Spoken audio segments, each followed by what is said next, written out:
Hi, I'm Melissa, your free range psychic. Today is May 8th, 2022. Happy Mother's Day to all you mothers out there. Today I'm going to do a reading on Roe versus Wade, the recent document that was leaked regarding the Supreme Court majority deciding to overturn Roe versus Wade and taking us potentially on a very significantly dark, twisted, and retro road to, if we follow what Sam Alito's logic is and his reasoning or justification for this dates back to the 1700s. So I guess he wants us to be in the 1700s. And what does that even mean regarding our modern society, or what we consider modern today, with all our technological advances and our shifts in consciousness and awareness? Apparently Alito and the majority of the Supreme Court want to see that gone. Even Amy Coney Barrett, who by all rights, being a female, if you follow her beliefs, shouldn't be in court. She should be home taking care of her children. What a hypocrite. My guides have chosen these cards for us. I use the Ciro Marchetti deck, the Guilded Tarot, and then there is an oracle card for us from the Sufi Wisdom Oracle deck. Let's start. The card they gave me to represent Roe versus Wade, very fittingly, is the Empress. This is reproductive rights for women.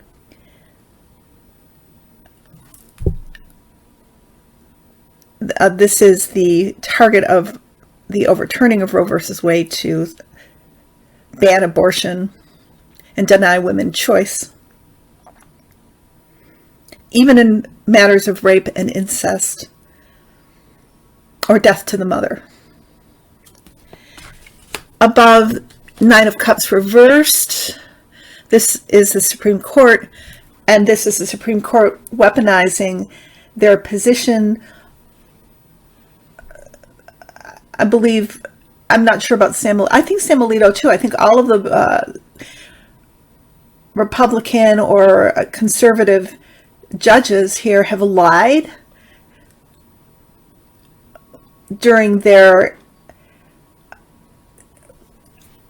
interviews with Congress regarding their beliefs as to whether Roe versus Wade is established precedent. They all said yes.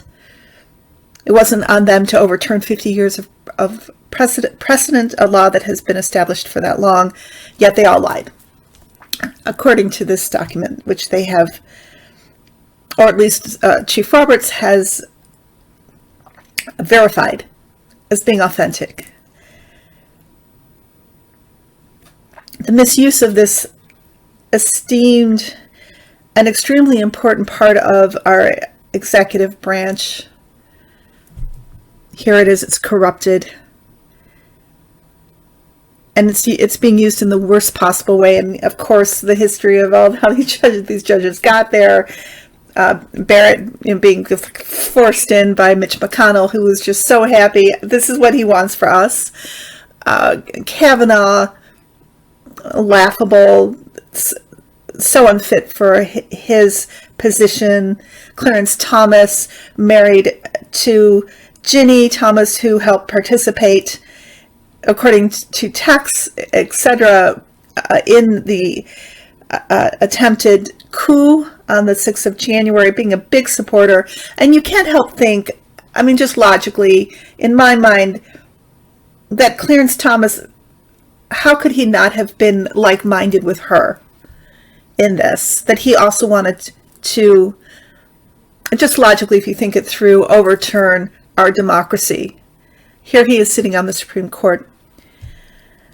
Gorsuch, who kind of keeps a low profile, but he's very conservative. I remember, at least I think I had researched him and his ties with the Federalist Society and possibly Russia, though please don't quote me on that, but I remember somewhere in the back of my mind that had filtered through. And Alito, Samuel Alito, oh my God. And Chief Justice Roberts, who seems to be like a wolf in sheep's clothing. I'm not sure. I think he might have objected to it with the other not conservative Supreme Court members or progressive members, but he's a little tenuous regarding his role and his connection with the Federalists, to say the least. Correct me if I'm wrong, please, in the comments about anything I'm saying regarding who was for or against this overturning of Roe versus Wade. But here we are, Supreme Court. In the past, there's two cards.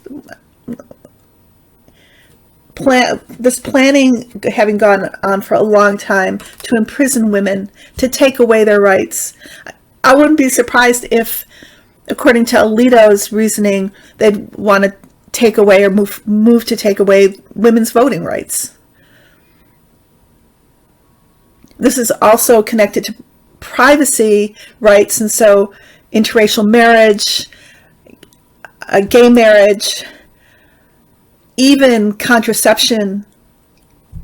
There's an Arizona politician, I think he's in the Arizona Senate, that wants to make the use of condoms illegal. I mean, that's draconian, but I want to mention DeSantis, and there will be other governors in his wake who want to make it illegal for women who are pregnant and want abortions to leave the state, and if they want these abortions, and or to want to have an abortion, sorry, and then even if they come back into the state, then they can be tried for murder. Like, to restrict movement, it's insanity. But this is where they are. How is that even going to work? Women who are of conception age have a scan for a fetus when they leave Florida, and then when they come back in, another scan, and then if the baby's not there, even if it might have been a miscarriage, they have to go to trial and possibly have a death sentence. So this has been in the planning for a very long time. It's not just something recent. Slowly by slowly, the courts have been eroded. Presidents like Bush and then Trump have been supported, pushed into power, I almost want to say, to be able to put these justices in, or nominate these justices so they can be pushed through so much in the background. This is the evangelicals and the misogynists and the federalists, and I think probably Putin is like-minded, so I imagine there's some harmony there regarding invading our courts, infecting our court, our Supreme Court, our highest court, to do this. So we no longer have a voice, we no longer have a choice. Handmaid's Tale, right? Underneath, motivation, Five of Swords.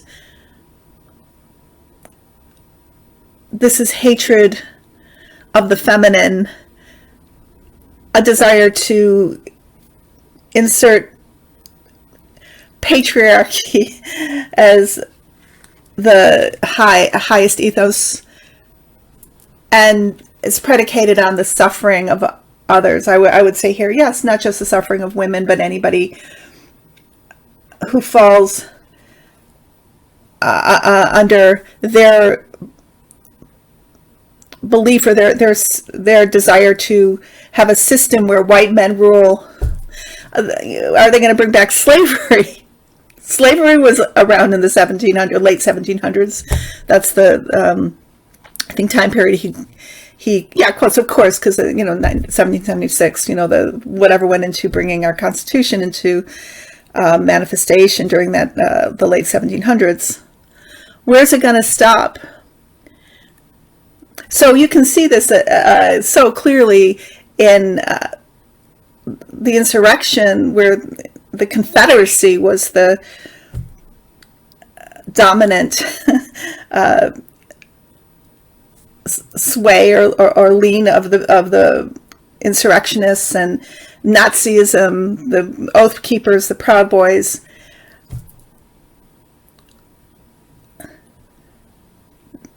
This is the motivation. This is who they are, where they're coming from. And if you saw in my opening that picture of Clarence Thomas and his wife popping open a very expensive, apparently, bottle of champagne with huge smiles on their faces,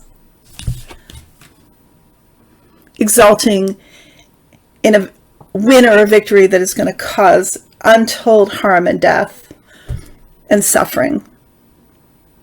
And then, of course, what's come to light really recently is the verbiage in that document that talks about the domestic trade of children. Immediately, Betsy DeVos came to my mind. So they're looking at that, the commerce of children, all these children that will be adopted out, and then the prophetizing on the heads of those children. It's just unfathomable how these people think, but they do think that way. In the future, and this, we're seeing this already, this is the Seven of Wands, so much pushback against this potential ruling. That was a draft. The ruling hasn't happened yet. It's a few months out, but oh my gosh. I was joking in one of my tweets that the Republicans said they were going to release the Kraken, or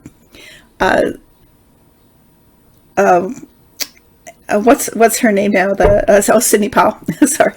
And I said, yeah, they did release the Kraken, but the Kraken was not a Republican. It's the Democrats. The Kraken is like the huge outcry and swell of energy that's going to be put into this next election, that's going to bring about a blue House and a blue Senate.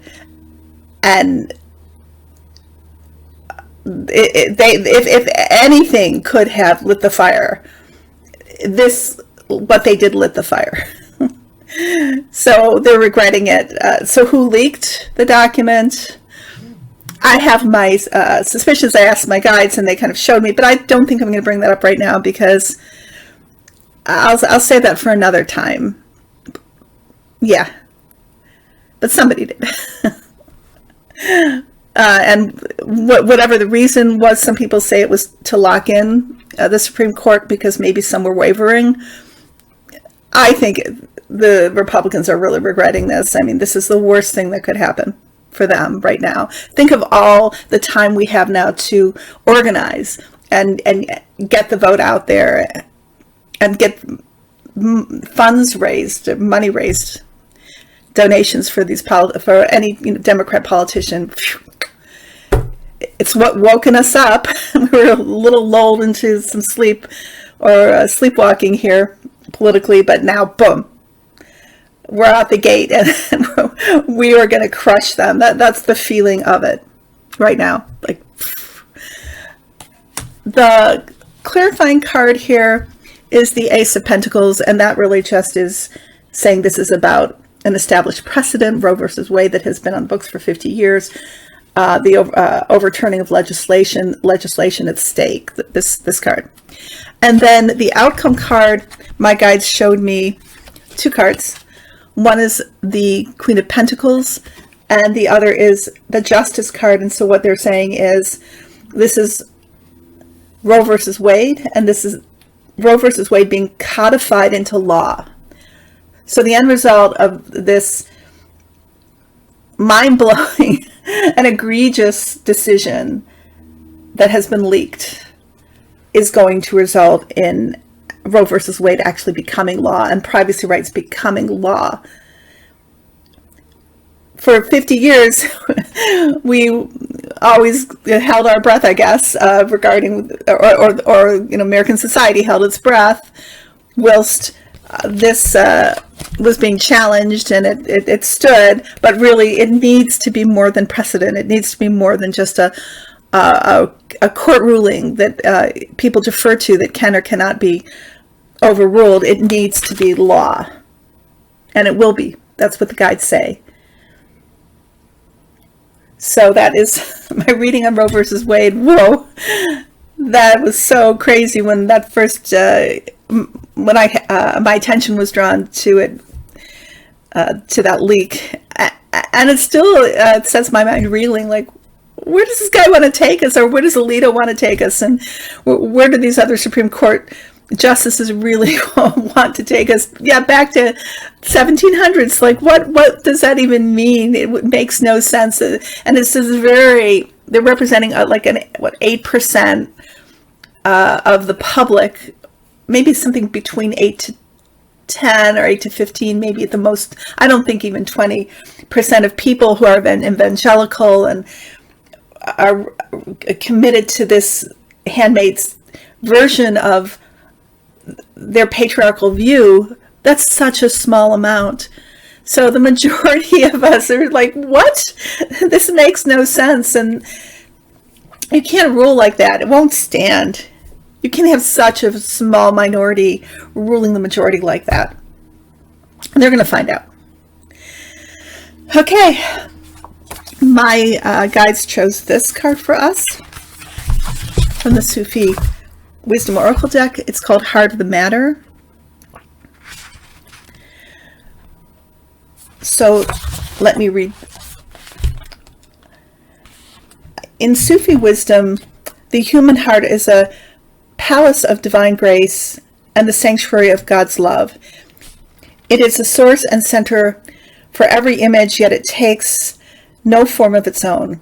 It's in a place where duality cannot matter. Everything in the heart is united into one.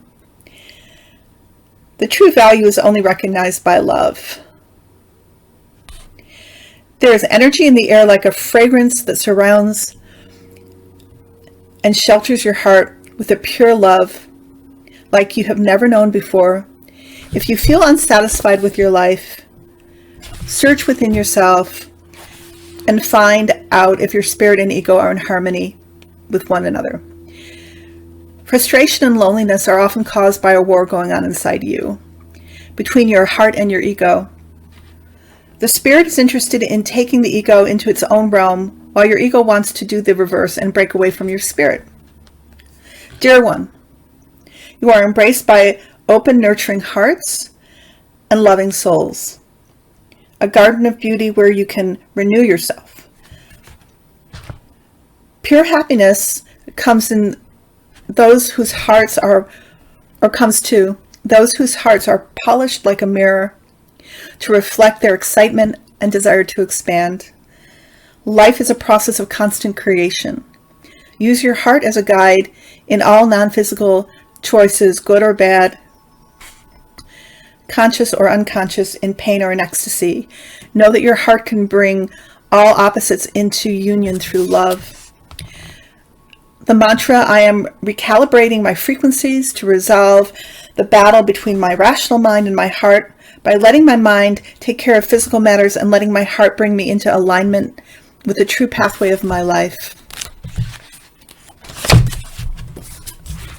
Heart of the matter. Align life's pathways through the heart.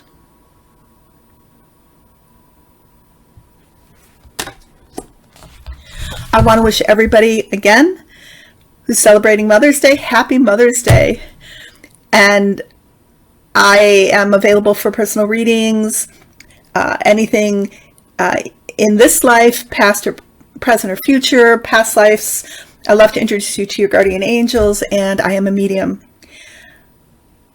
My information is below in the description box and at the end of the musical interlude, which is coming up next, so please stick around and enjoy that. My love to you all. You guys take care. I'll be with you next Sunday, okay? Bye-bye.